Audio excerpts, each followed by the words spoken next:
That may be the greatest catch I've ever seen in my life.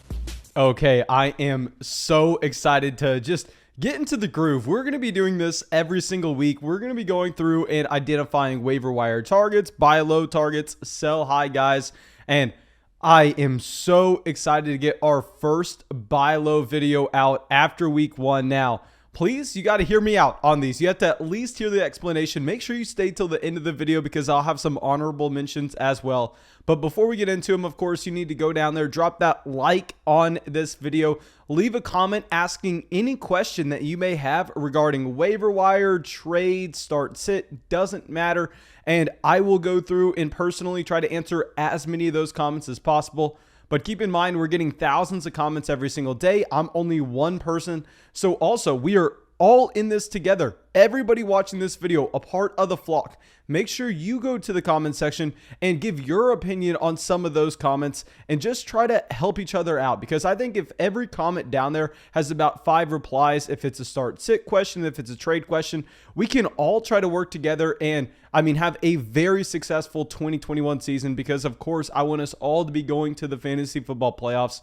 And lastly, subscribe to the channel. This is something we've been beating down because I think this is going to be the best place for you to prepare for your 2021 season and make sure that you are having that optimal roster by the time we get to the playoffs. And we are streaming every single night. You're not going to see the live streams unless you're subscribed and hit the bell next to the subscribe button. So make sure you come out to a stream where I'll be answering all of your questions live and personally. But yeah, that's all I got for y'all. I really hope that y'all decide to join the flock and decide to go out there and buy Ezekiel Elliott on the low. Now, with Ezekiel Elliott, this was not a running back that I was even drafting in drafts. Thomas, please, I didn't take the time to find this, but go to my Twitter and show the tweet that I said, why draft Ezekiel Elliott in the first when you can just take Joe Mixon in the second? And we got so much hate for that. Instead of Ezekiel Elliott, we were taking Devontae Adams. Instead of Ezekiel Elliott, we were taking Travis Kelce. And yeah, I'll say Devontae Adams not looking good right now, but it's just week 1. And also it's just week 1 with Ezekiel Elliott. Do not panic. This was the worst case scenario for the matchup and the game flow that the Dallas Cowboys could have had to establish the run with Ezekiel Elliott. You're going through and looking at this and saying the Tampa Bay Buccaneers defense is the best rushing defense in the NFL. It is not even close. And to go along with this, the Tampa Bay Buccaneers were up almost the entire game by a touchdown. It was not a close game until the very end. So don't be looking at it going, oh, I guess that the Dallas Cowboys are just going to be throwing the ball every single down. They're going to be throwing 50 plus pass attempts a game. I guess they are the Buffalo Bills all of a sudden. No, you have to understand that the game flow and the defensive requirements that you had just the Tampa Bay Buccaneers losing their secondary piece by piece, and the Dallas Cowboys decided to attack it through the air. And at the same time, they had to be aggressive in pushing the ball down the field because Tom Brady, he was putting up points at will. There was nothing stopping that Bucs offense. So it wasn't like the Dallas Cowboys could just go out and try to control the game with the rush. And if you go back and you look at 2020 with this Tampa Bay Buccaneers rush defense, this is what we're going to do. And you're going to be surprised to hear this, but y'all can go fact check me on this. We are going to go through every single week from the Tampa Bay Buccaneers defense and look at what they did with the starting running back and how many rushing yards they allowed. This is not total yards. This is just rushing yards on a per week basis last year against the Tampa Bay Buccaneers elite run defense. Keep in mind, Ezekiel Elliott had 33 rushing yards off of 11 carries, and that is atrocious. But listen to this. Let's start it off week 1 in 2020. Alvin Kamara, 16 rushing yards. Week 2, Christian McCaffrey, 59 rushing yards. Austin Eckler, week 3, 12 rushing yards. David Montgomery, week 4, 29 rushing yards. Aaron Jones, week 5, 15 rushing yards. Then after that, Josh Jacobs, 17 rushing yards. Wayne Gallman, 44 rushing yards. Alvin Kamara, 40 rushing yards. Mike Davis, 32 rushing yards. Darrell Henderson, 8 rushing yards. Clyde Edwards-Helaire, 37. I mean, the only running back through the entire season that was able to go out there and crack over 60 rushing yards against the Tampa Bay Buccaneers run defense, that was the primary running back on their offense going into the game, was Dalvin Cook in one of the last weeks of the season, where he came up and posted 102 rushing yards on this team.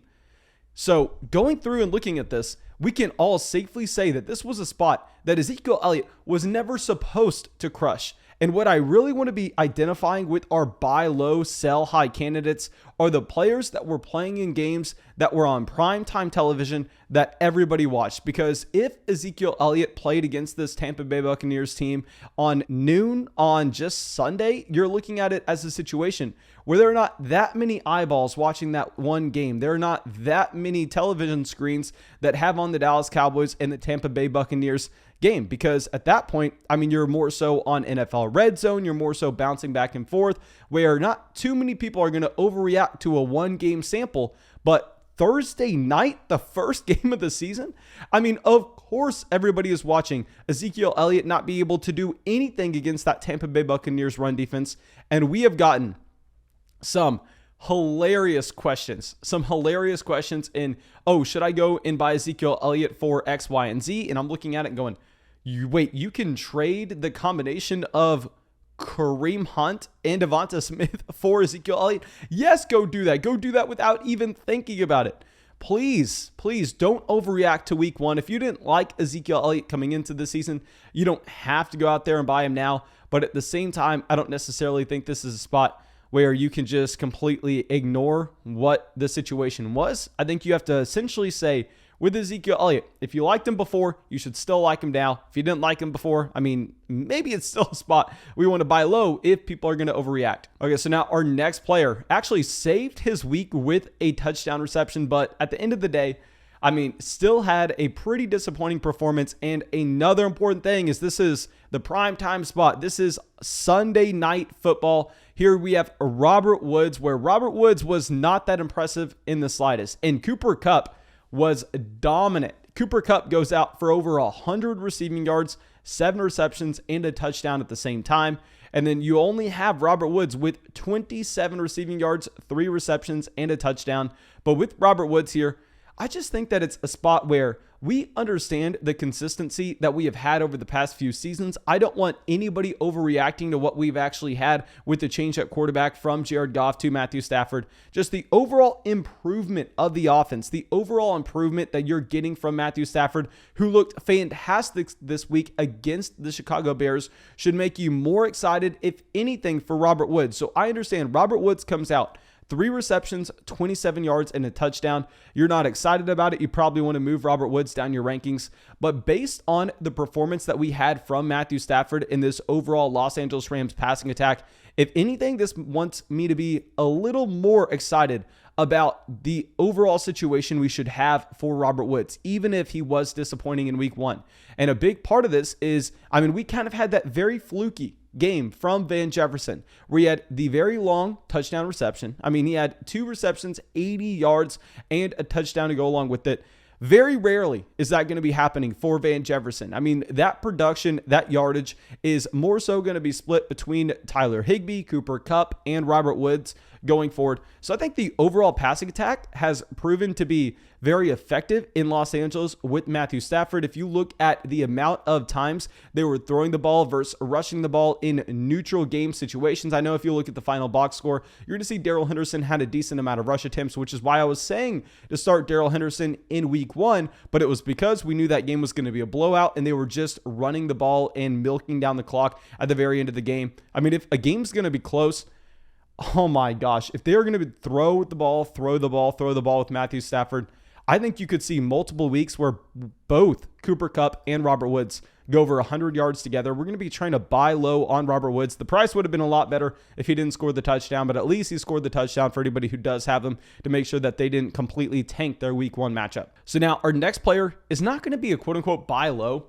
If anything, he's a buy high, but I think that we should go and pay the price now, and I think he's going to continue to rise up. This is going to be Noah Fant in Denver. So I know a lot of people right now, they're talking about TJ Hawkinson for great reason. Hawkinson looked fantastic against a very tough defense in San Francisco. But with Noah Fant, this is going to be a spot where I think it's almost a no-brainer to go and try to aggressively pursue him, because he had a very impressive week 1 performance where he had 6 receptions, 62 receiving yards against the New York Giants team. I mean, he did not score a touchdown, so it kept the fantasy production low, but we know we chase volume, fade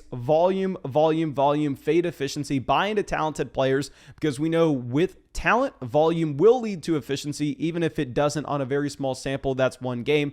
And here with Noah Fant, now his role is going to be expanded in this offense with no Jerry Jeudy, because we have discussed this all offseason now. The reason we said we weren't drafting Jerry Jeudy, the reason we said we weren't drafting Courtland Sutton, is because Noah Fant was going to be pretty much right there with them in their production. So we were saying, just take the guy that's going to be similar in the production, but at a much harder position to find that production in, with Noah Fant, drafted in 2019.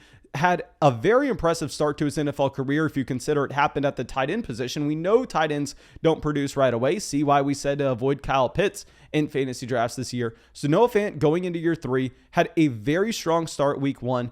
And most importantly, I mean, the Jerry Jeudy injury, this is just going to open up a significant amount of targets in this offense, where now their wide receiver 1 is down. And if their wide receiver 1 is down, I think this is now going to become a split role between Courtland Sutton and Noah Fant. Don't get me wrong, I love KJ Hamler. KJ Hamler is someone that you have to pick up off the waiver wire, but KJ Hamler's no Noah Fant. I mean, go get Noah Fant, especially if we're going to be looking at this as a situation where, keep in mind, he is a tight end. It's going to be much harder to find that production at the tight end position. So go get Noah Fant. Now our next player, I probably should have put him on the honorable mentions list, because I'm saying do not buy him now. Put him on your watch list and buy him next week. This is going to be Saquon Barkley. Now with Saquon Barkley, I more so wanted to bring him up in this video instead of waiting to put him on the buy low video next week, because I owe everybody an apology here. I came out and I said, given the upside that we had from Saquon Barkley, I was going to be willing to ignore the reports that he could be on a snap count, that he could be playing in that timeshare, and just go out and start him in week 1 anyway. That was a poor decision by myself. We were also way too willing to go and automatically jam in Brandon Aiyuk and Odell Beckham Jr. into our starting lineups when we had positive reports coming out from their teams leading into Sunday that they were going to be playing, that they were going to be 100% healthy. So yes, that is a lesson that I learned. That is something I need to improve on, and is not being willing to just go out and automatically play these guys coming back from that injury right away. Now with Saquon Barkley, I will say we've had a lot of people just panicking in the live chats, in the live streams as of late, and going, oh, Mason, what's going on with Saquon Barkley? Can I go through and can I start Saquon Barkley going forward? This is what we were talking about the entire offseason. This is why Barkley was a late first, early second round pick instead of up there at the very top of drafts. And the reason is there was a possibility that he was on that snap count and that he was going to be limited with his role through the first few weeks of the season. So just because it did end up happening, it doesn't mean you need to be discounting Barkley even more, because you already discounted him based on that assumption of what was going to happen. So don't be all of a sudden moving Saquon Barkley for a piece that's nowhere near as talented, that's going to have nowhere near the same level of ceiling that Saquon Barkley will possess at the end of the season. Do not buy him now, however. He's going up against Washington this week, if I'm thinking correctly. Maybe I'm wrong here, but if he's going up against Washington, the play is going to be put him on your watch list, make a plan, write it down in pen, and say, it doesn't matter how bad he looks in week 2. It doesn't matter what the role looks like. We are trading for Saquon Barkley in week 3. We need to hope that he doesn't have a good game against Washington, because we know Washington's that elite level defense. And if he has back-to-back poor performances to open up at the beginning of the year, I think that you could be getting a massive discount on Saquon Barkley in week 3. Now our next running back, this is my favorite buy low candidate of the entire week, to be honest, probably outside of Ezekiel Elliott, but Clyde Edwards-Helaire. Now here with CEH, I have heard a lot of people going out, oh my gosh, it's Clyde Edwards-Helaire. He's just done. There's never going to be a role for a running back in this offense that can be productive. What game were y'all watching? Did you even watch the Kansas City Chiefs and what happened against the Cleveland Browns? Because where we thought that the Chiefs were going to be able to get out ahead early, which they will be able to do against 99% of their opponents this year, and then they'll be able to lean a little more on the run, they were playing catch up the entire game. Yes, they ended up winning the game at the end, but 99% of the game, the Cleveland Browns were actually winning. The Cleveland Browns were leading, which caused it where Patrick Mahomes did just have to drop back and throw the ball over and over and over again. But this was a fantastic game for Clyde Edwards-Helaire, indicating the role that he's going to have on this offense, where CEH, you pull it up right now, he actually had 14 carries in this game. Darrell Williams, the only other running back with a carry here, gets 1 carry for 4 yards. And Clyde Edwards-Helaire also getting utilized in the receiving game. He's the 3rd best receiver on this team, only behind Hill and Kelsey. 3 receptions, 29 yards. And the entire story of this game would be different if Mahomes didn't vulture that touchdown away. If instead of Mahomes getting that rushing touchdown, if it went to Clyde Edwards-Helaire, everybody would be viewing this Clyde Edwards-Helaire performance in a completely different light. This is one of the best buy low candidates that you can find. Clyde Edwards-Helaire proved that he is the feature down running back on one of the most productive offenses in the NFL this season. And while, yes, the Cleveland Browns somehow got to a lead, which caused the Kansas City Chiefs to be throwing the ball over and over and over again, I think more weeks than not, you're going to have the Chiefs leading early, which may be able to lead them to go through and just lean on Clyde Edwards-Helaire a little bit more and give him slightly more volume. Okay, so now we have some honorable mentions, and I didn't want to put them in the top 5 just because one reason or another. But honorable mention number 1 is the entire Green Bay Packers offense. Now, I can't tell you what happened here. I can't tell you why they just completely imploded. But you pull this up. I mean, Davante Adams right now, it looks like, maybe I'm biased in saying this because I have Davante Adams in all these leagues. I was drafting Davante Adams over Ezekiel Elliott. But he looks like one of the clear buy low candidates if I've ever seen one. I mean, he comes out in 5 receptions, 56 receiving yards in a game where Aaron Rodgers only throws for 133 passing yards. I mean, ridiculous what we ended up getting from Davante Adams from a market share perspective. I think Davante Adams is a clear buy low candidate if you want to make a bet on this offense. And I know it's very scary. Trust me, guys, I understand. But maybe this should have been expected, just given all the off the field concerns that we had with just the Green Bay Packers and how they didn't necessarily know what they could plan on. Maybe it's going to take them a little bit longer to get ramped up and get their focus on. No idea why Aaron Rodgers is still coming around talking poorly about the Green Bay Packer relationship after he already kind of committed to play there this season. I figured that maybe you can deal with that drama next offseason, but right now I think they're probably going to just end up having to focus on the game of football. So I think we can go through, we can make a bet on this offense. Now I'm going to be more so willing to go out and buy Davante Adams with Aaron Jones here. I was a little interested to see the role that A.J. Dillon's going to have on this team. Now keep in mind, this is 1 week, and this is 1 week in that, I mean, you had the Green Bay Packers getting blown out. And that's why I'm not necessarily putting them in the top 5, because I think there's such a small amount of actionable data that we can actually take from this overall game, that this entire game between New Orleans and Green Bay, very similar to the 49ers and the Detroit Lions, it wasn't even really like a football game. I don't know what we can be taking away from it. So if you can find someone that's willing to panic sell on Davante Adams, like if you could all of a sudden go through and possibly trade Amari Cooper for Davante Adams. I know that sounds crazy, but possibly you can do it. If you're playing in a league that they don't know what they're doing, then 100% you need to make that move. Now, our last player, and I'm going to be completely honest right now, guys. I am making this video on Monday. This video is going to come out on Tuesday. So hopefully we know more data on him by then, but of course we'll be covering him in the live streams every single night, so make sure you subscribe to the channel.